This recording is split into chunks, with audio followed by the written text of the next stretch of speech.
Good morning and welcome to Friday with the Rev. This morning, I'm coming to you from Menominee Falls, Wisconsin. I'm actually out here doing caregiving myself for my mother. And so it's 7 o'clock out here, but it's 8 o'clock in New York, and that's our regular time to begin. Now, I'm doing this with my iPad, so I'm hoping that this is working. I'm doing it in faith, and I see messages coming in. Of course, can't read them too well. But I am thrilled that we are up and running, and it seems it's working, and that's great. I hope you've had a great week.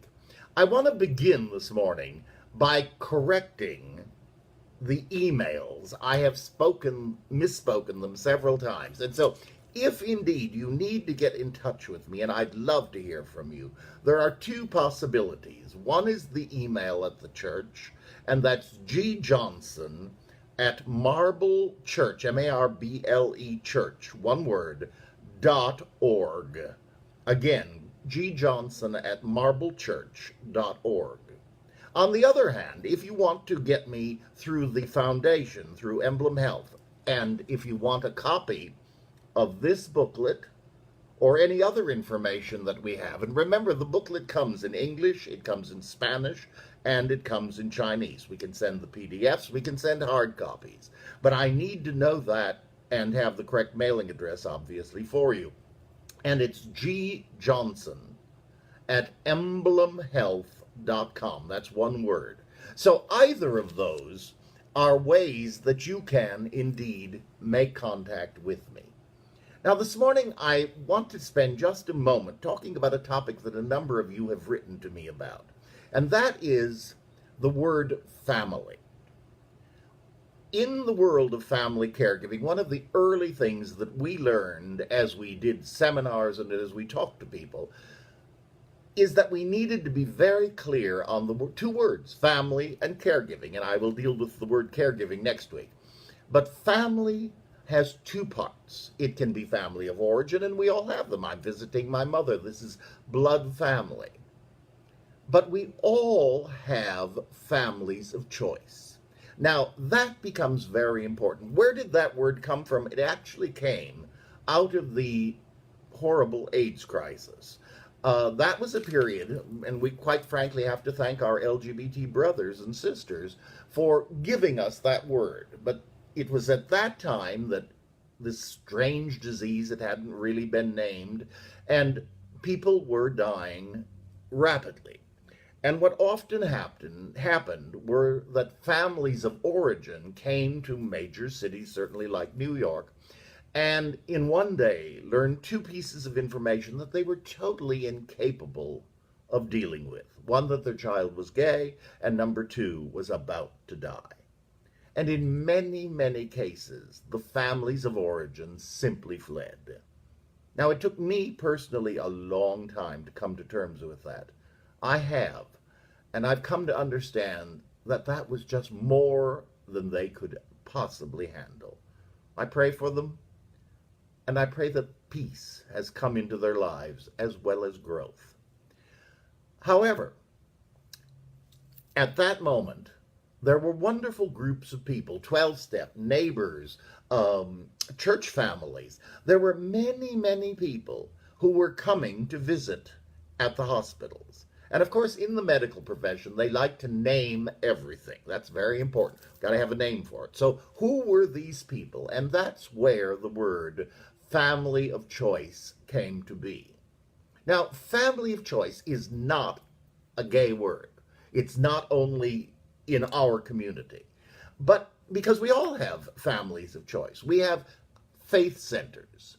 We have friends. We become a family of choice as we share together in these broadcasts because we're sharing in a common concern, a common study, all of that sort of thing. There are social clubs. There are senior centers. There are many, many families of choice. And frankly, an apartment building is a family of choice, and I've had the privilege of working on that one at my own apartment in New York City. Because so many of the things that we've tried over the years in family caregiving have been just that. We tried them. We wanted to see what was happening. We wanted to see, does this work? Does this resonate? And today we have a very successful 20-story apartment building in the center of Chelsea that has a Know Your Neighbor committee. It's not a nosy neighbor. It's their people caring for people and being present in times of great need. So it's very important to remember when we're talking about family caregiving that we're dealing with both families of origin and families of choice, something we all share.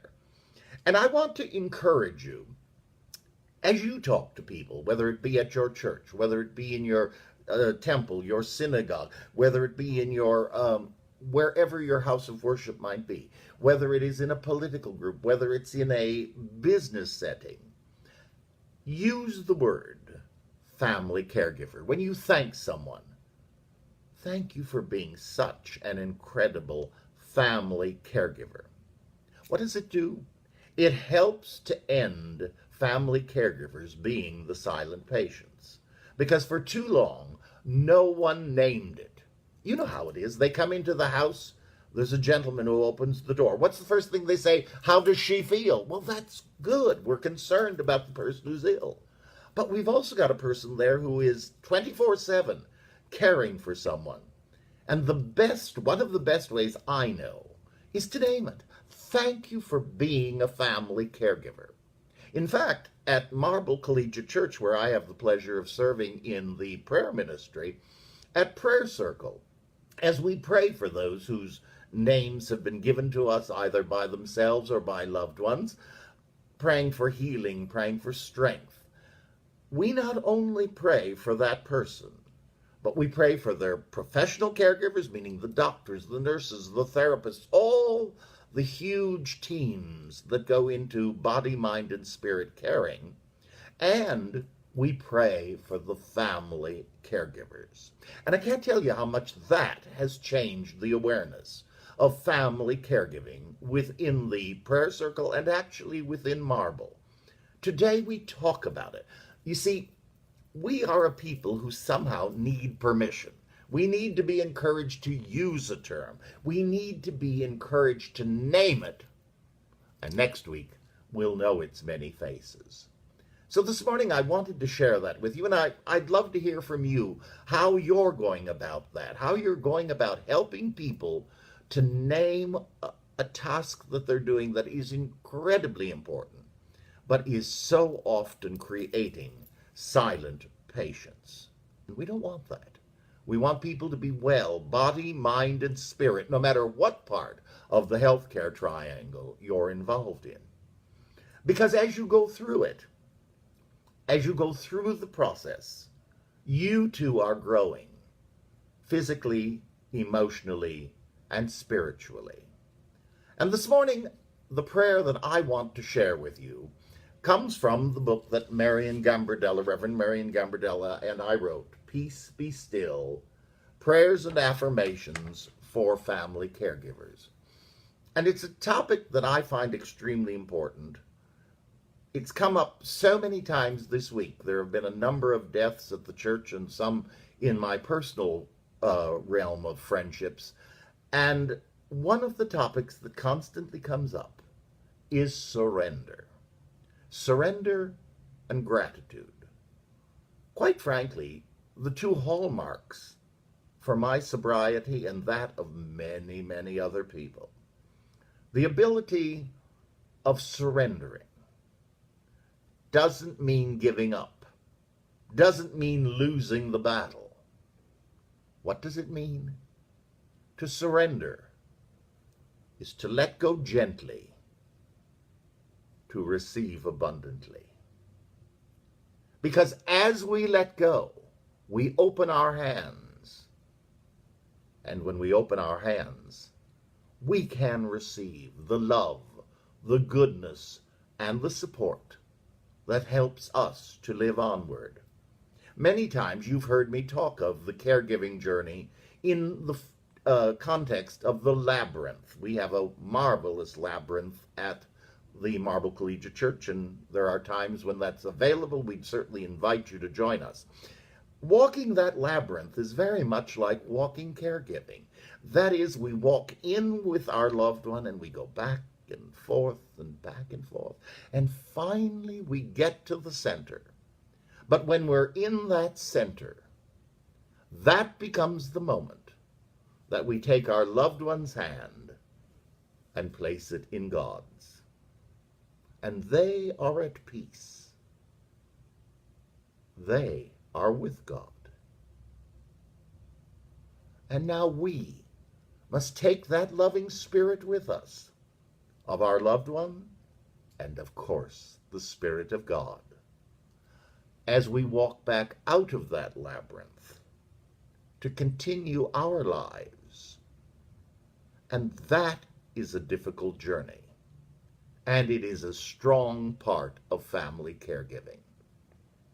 So I want to invite you to join me in this prayer, and I invite you to think of this and to share it. Surrender and gratitude. And once again, let's just take a moment for us to quietly prepare for prayer. Let us take a deep breath. Let us leave all the material world outside as we go within to that core center, the center of the divine. Whatever name you may use,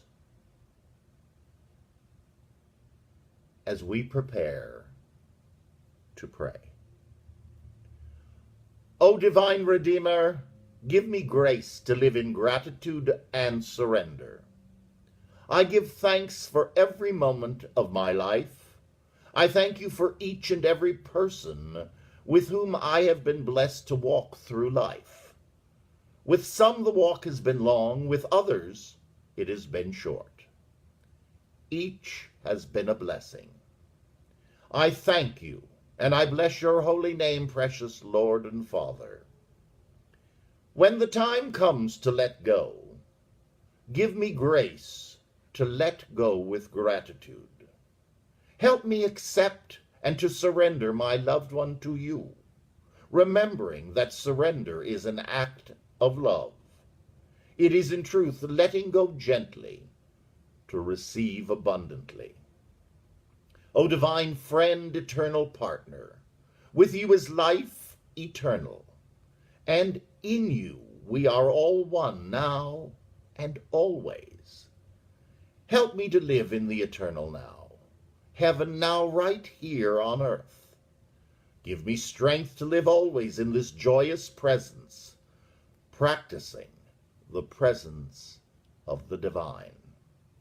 For in this there is no fear, no worry. There is only peace, joy, and love. I pray in your name. In you I live and move and have my being, one now and forevermore, with an attitude of gratitude and surrender. Amen. And the affirmations that Marion has written. I release self-doubt. I now surrender feelings of insecurity. I open my mind to divine wisdom, and all darkness is dispelled. I release all painful memories and allow healing to take place. God takes my hand and leads me safely through difficult times. Come to me, all who are weary and heavy laden, and I will give you rest. From Matthew 11. I want to thank you again for being with me this morning. Thank you for the joy of sharing the family caregiving and sharing a time of prayer and reflection. I hope you've had a wonderful week and that the one to come is even better, because the best is yet to come. Thank you, and God bless.